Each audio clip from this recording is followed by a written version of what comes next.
Eu sou jornalista, tenho 62 anos, meu nome é Elísio Figueiredo, é, fui editor do jornal ênfase, o nosso jornal, e da revista ênfase, impressos, né? Em 2016 paramos, e a partir de 2017 adentrei por essa questão da tecnologia, né, do avanço, e passei a editar o ênfasebuzios.com.br, um site, uma revista eletrônica, um negócio desse aí. E tenho meus canais, Facebook, YouTube, Instagram, Twitter, Telegram. O que eu quero falar para vocês é o seguinte, tem muita gente que diz, pô, você tem que pedir like, tem que pedir inscrição, 62 anos. E o meu propósito é fazer o meu trabalho jornalístico, o meu trabalho de análise, de comentários, informar, dar opinião. Se o pessoal for gostando e for compartilhando, é uma consequência. Mas eu não estou focado nessa questão de ter esse retorno, até porque é muito complicado para mim. Eu boto um vídeo no Facebook, aí geralmente eu faço os vídeos para o Face, estava fazendo à noite. De manhã, quando eu acordo, eu cuido das galinhas, né? Preparo o café da manhã aqui na casa. E aí eu olho, tem 4 visualizações. Aí eu vou à rede de supermercado para comprar pão, margarina, alguma coisa assim. E praticamente 8, 9 funcionários viram, né? Que são os que vêm sempre. E aí eles estavam me mostrando que viram, né? Chegou um para comentar e veio outro, são gerentes, não sei o quê. E aí eu peguei o celular do bolso e mostrei para eles 4 visualizações. E aí eles contaram 9 funcionários do supermercado tinham visualizado. Então a rede, ela vem me dando uma travada há muito tempo que essa plataforma me trava. Eu estou sabendo disso há muito tempo, né? Eu tenho quase 5 mil em cada perfil e eu não deixo chegar a 5 mil, eu vou eliminando aquelas pessoas que não tem muita linha comigo e para não chegar aos 5 mil. O Instagram, toda hora tá lá, fulano tá te seguindo, não passa dos 973, né? A plataforma, eu também não tenho lá muito cuidado para não falar desse ou daquele, não usar a palavra criminoso, eu falo mesmo e tô nem aí, né? Será? Vão te desmonetizar. Não tem monetização nenhuma, sabe? Li as questões da plataforma e não as ataco. Então, se me monetizar, eu não vivo disso. Vamos lá.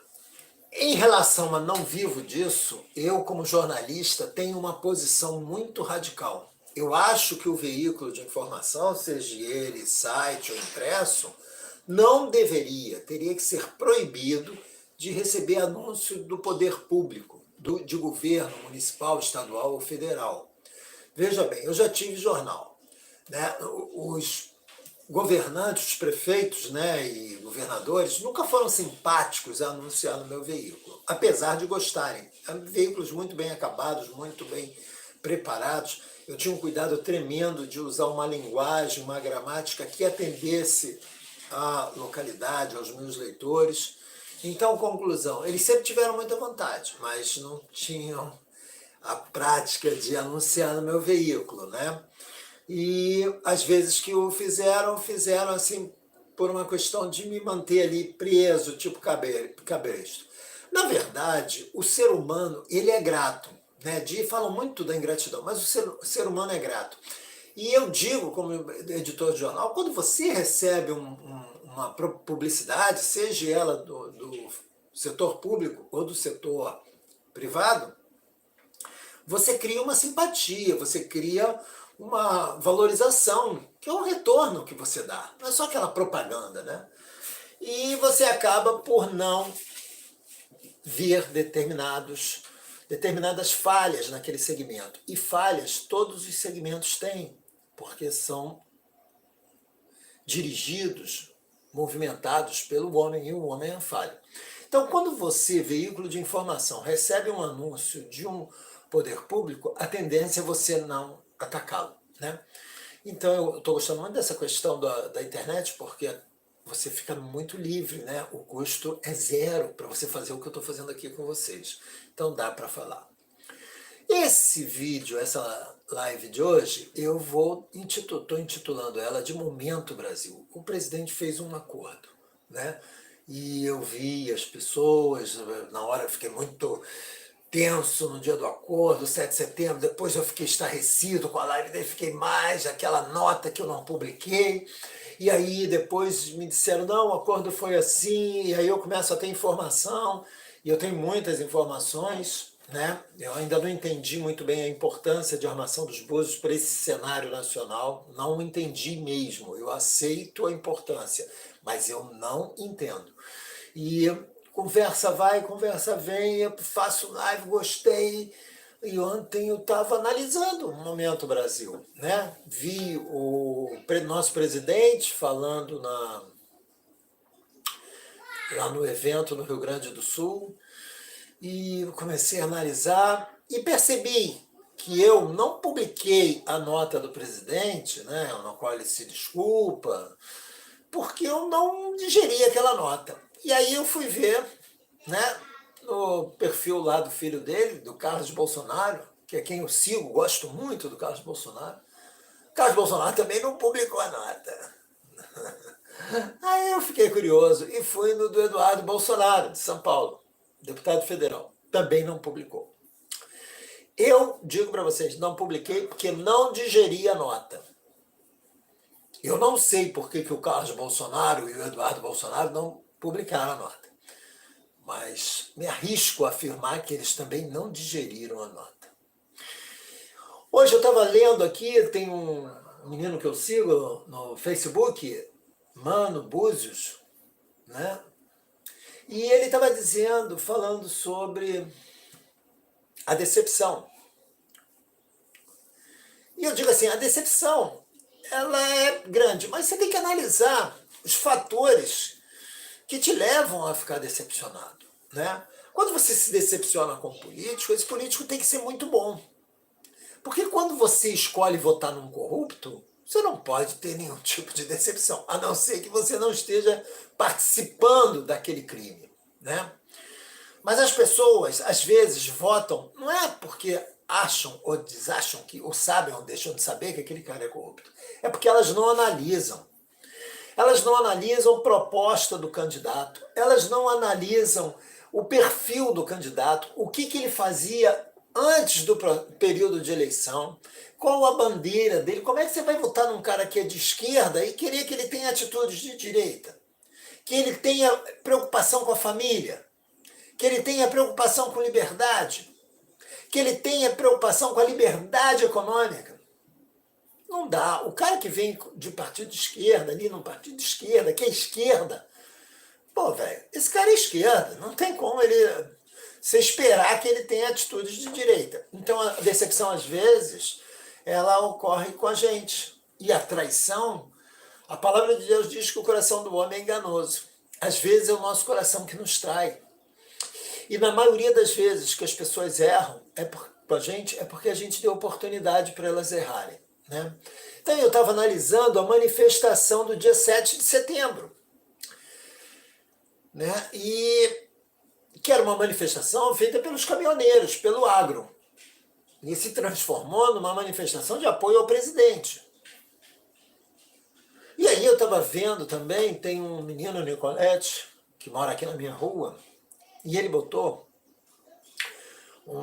um post hoje de manhã também que eu comentei, ele dizendo que o Brasil estava acordando, né? O gigante estava despertando da sonolência. Eu creio que o Brasil está despertando da sonolência, né? Mas não acordou ainda. Essa nação só vai ter acordado quando ela espreguiçar, quando ela sentar à mesa para tomar um café, depois de lavar o rosto e escovar os dentes. Essa nação ainda está dormindo. Vamos analisar por quê? Se o movimento do dia 7 de setembro fosse contra os demandos, contra a Constituição, Vários focos nos estados teriam ocorrido por causa das ações dos prefeitos e governadores, por causa da ação dos governadores em aumentar a gasolina, ou o ICMS dessa gasolina. As pessoas estão abastecendo seus carros sem fazer um movimento. Aliás, em qual estado teve uma greve contra o ICMS da gasolina? Em qual estado teve uma greve em função dos desmandos do STF? Em qual estado houve uma manifestação, houve um foco pedindo o impeachment de um dos membros do STF, ou do Senado, ou da Câmara? Quando Daniel Silveira foi preso, a população se indignou? Quando os blogueiros começaram a ser presos por causa da liberdade de imprensa ou a liberdade de expressão deles que estava sendo caçada, qual foi o estado que teve foco? Então, esse país ainda está dormindo. A sonolência é grande. Vocês me entendem? Aí vira o cara e escreve lá, pô, o presidente me decepcionou. O que ele queria? Uma intervenção militar? Mas em qual estado fez um foquinho, um foguinho, para demonstrar que queria uma intervenção militar? Gente, olha só. O general, ele estuda a vida inteira dele. Não existe general de 20 anos de idade, de 30 anos de idade, de 40 anos de idade. Os caras levam muito tempo estudando. Os caras são muito estratégicos e eles sabem fazer a leitura. Qual os estados que tinham focos de incêndio contra os desmandos e a favor de uma intervenção militar? Nenhum. O general não ia apoiar isso. O comando das Forças Armadas não iam apoiar a prisão de corruptos, porque teria que sentenciá-los.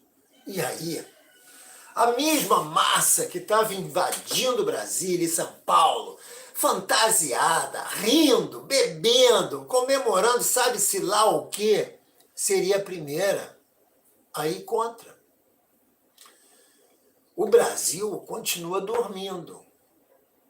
O Brasil ainda não fez uma manifestação real contra corrupto. Os corruptos andam na rua, tirando selfies e sendo agraciados pela população como se fossem artistas de Hollywood, em dia de passear pelo tapete vermelho.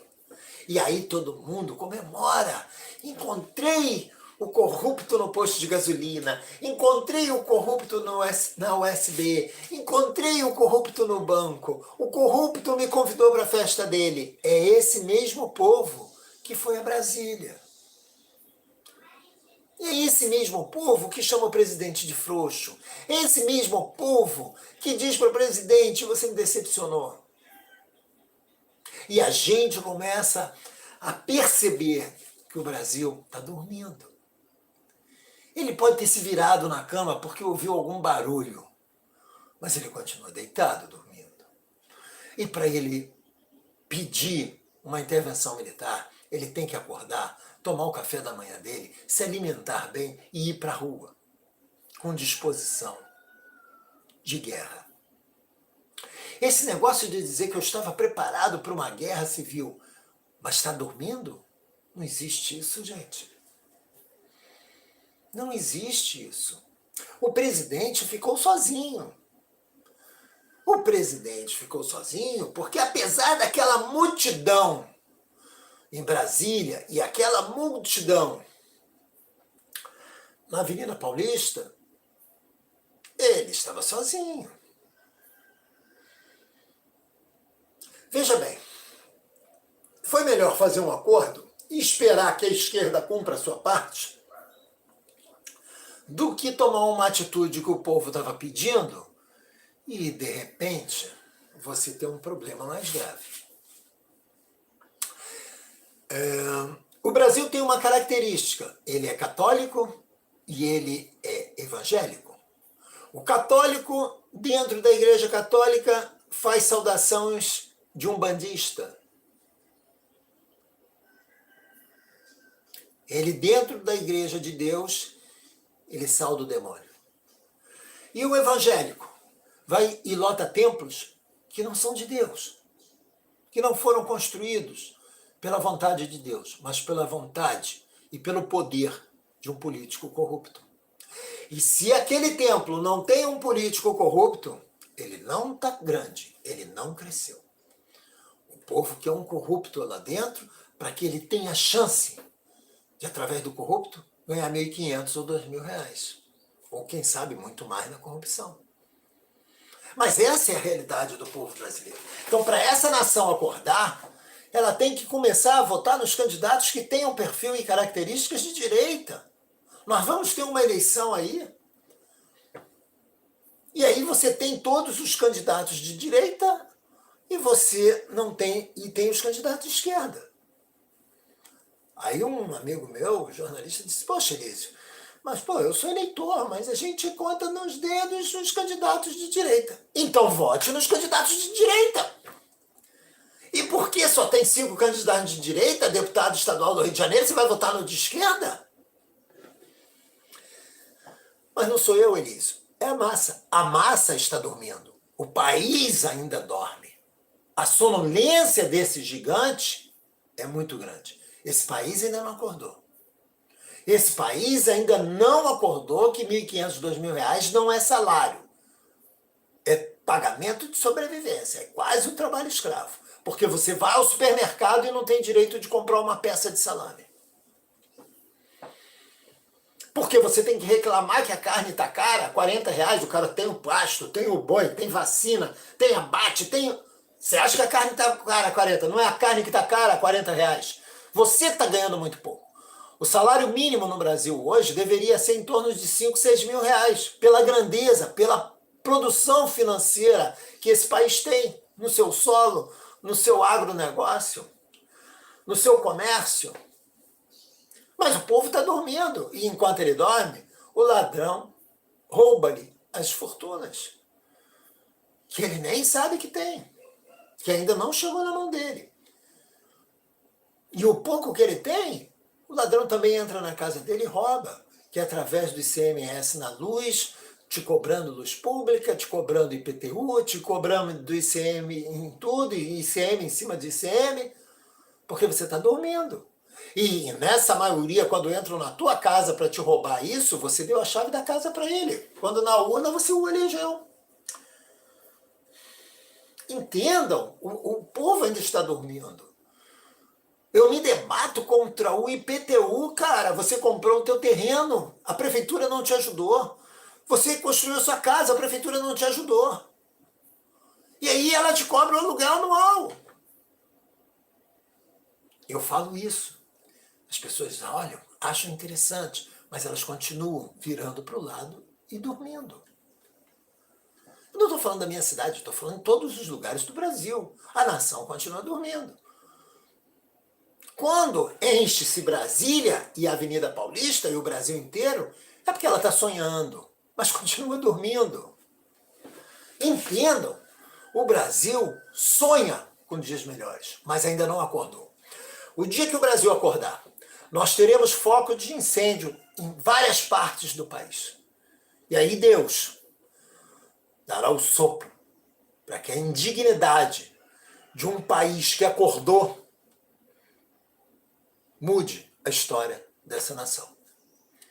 Nós, por enquanto, temos pequenos focos de incêndio, mas é necessário que esses focos aumentem, que os estados parem contra o ICMS cobrado pelos governadores. É necessário que os estados parem contra um salário de miséria que é implantado e imposto ao trabalhador brasileiro. É necessário que o estado, que as pessoas parem para que as coisas melhorem nesse país. E não. Parem num posto de gasolina, com a gasolina a R$8 e digam, bote R$100, bote R$200 e se prive de comprar alguma coisa para os seus filhos no supermercado. É necessário que os focos de incêndio comecem a ser acesos e acesos cada vez mais, para que Deus possa soprar e isso se transformar numa mudança para dias melhores. Por enquanto, Nós vamos continuar ouvindo o presidente falar e tentar fazer com que essa nação pare de se espreguiçar, mas que sente na cama e vá lavar o rosto e escovar os dentes. Esse era o papo de hoje. É preciso que você acorde.